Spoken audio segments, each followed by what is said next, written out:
life. School trains them to be passive, rigid, timid, and obedient.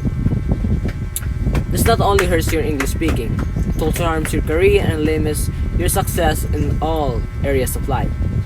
Fortune favors the bold. Those who are active, flexible, and passionate are the ones who achieve the greatest success in life. The passive and obedient rarely live their dreams. You will make many mistakes as you improve your English speaking. There's no need to be upset by this. The truth is most native speakers don't care. They don't care if you make grammar mistakes. They just want to communicate with you. They want to share thoughts, ideas, and feelings. They want to communicate with you as a human being, not as an English student. To communicate effectively, you must forget the idea of perfection and learn to be flexible. The dirty secret of English teaching: if the hidden curriculum is so bad, why do schools and teaching continue to follow it? The truth about our education system is that the curriculum exists to benefit the schools, not the students. Teachers use method because they are easier for the teacher, not because they are good for the student.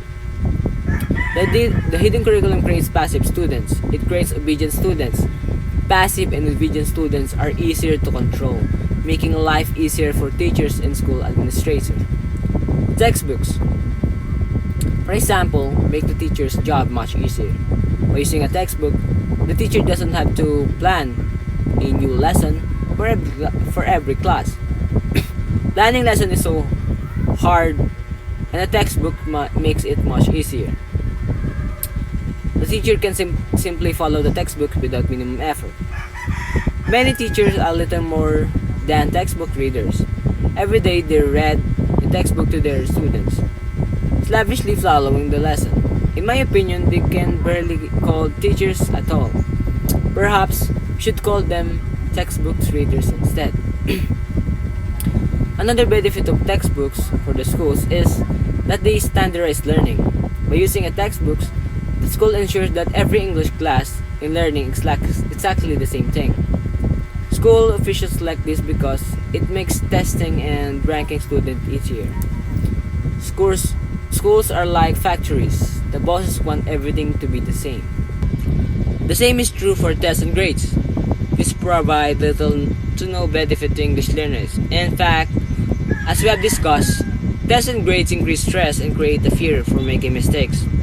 Tests and grades are primarily cause of English trauma. On the other hand, tests and grades are powerful tool to control for teachers. When students fear bad grades, they obey the teacher more. They learn that teacher is always right because if they don't agree with the teacher's answer, they're punished with low scores. Grades are means of ranking students. Most teachers and administrators are focused on ranking students rather than helping succeed. In many schools, the official policy is that a certain percentage of students in every class must get poor grades. A certain percentage must get medium level grades. And only a small percentage can be given excellent grades. In other words, the system is designed to create failure for a large number of students. While working at a university in Thailand, I was told directly by my boss that too many of the students had high scores. My boss insisted that I fail more students in my class. Then I was shocked and angry. I quit the job rather than purposely fail dedicated students. Sadly, this mentality of design for failure is present in most schools, everywhere in the world. Schools benefit from ranking and controlling students. The grammar translation method also benefits the teacher, but not the student. By teaching grammar rules, the teacher can simply lecture from the textbooks. Because linguistics is a complicated subject, the teacher appears knowledgeable and thus establish a position of superiority over the students.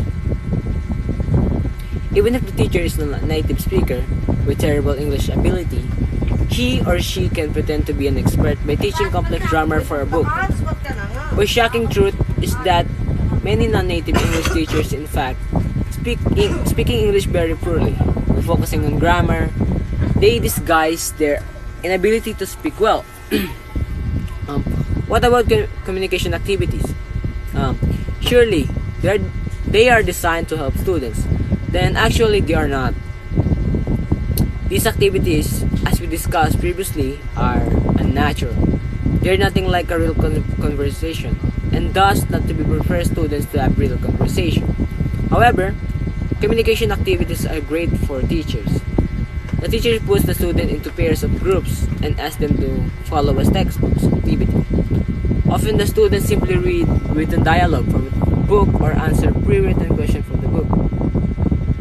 The advantage for the teacher is that once such an activity is started, the teacher can rest and do nothing while the students go through the textbook activity. The teacher relaxes. It's a secret among English teachers that communicate activities are a great way to waste time and avoid work.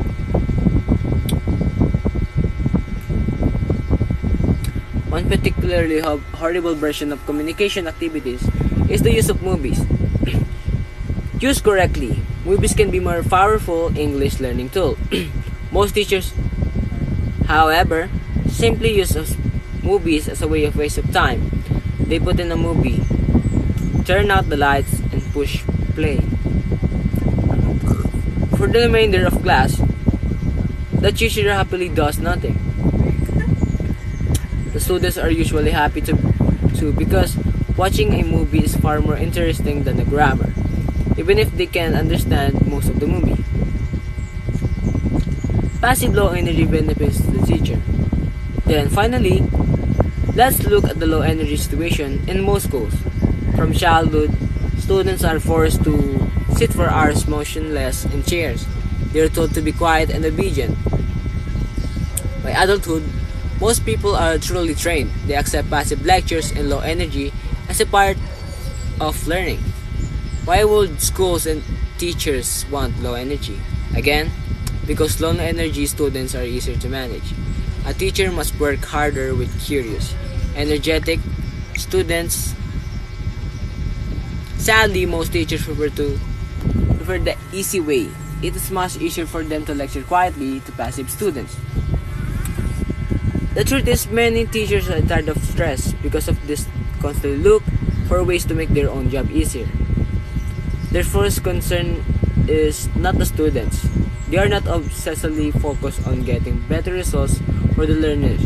Rather, they just want to get through their workdays as easily as possible.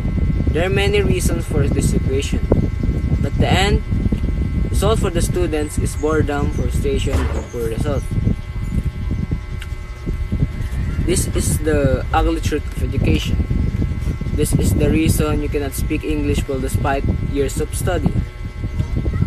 This is the reason you find English to be stressful, difficult, and boring. This is the cause of English trauma.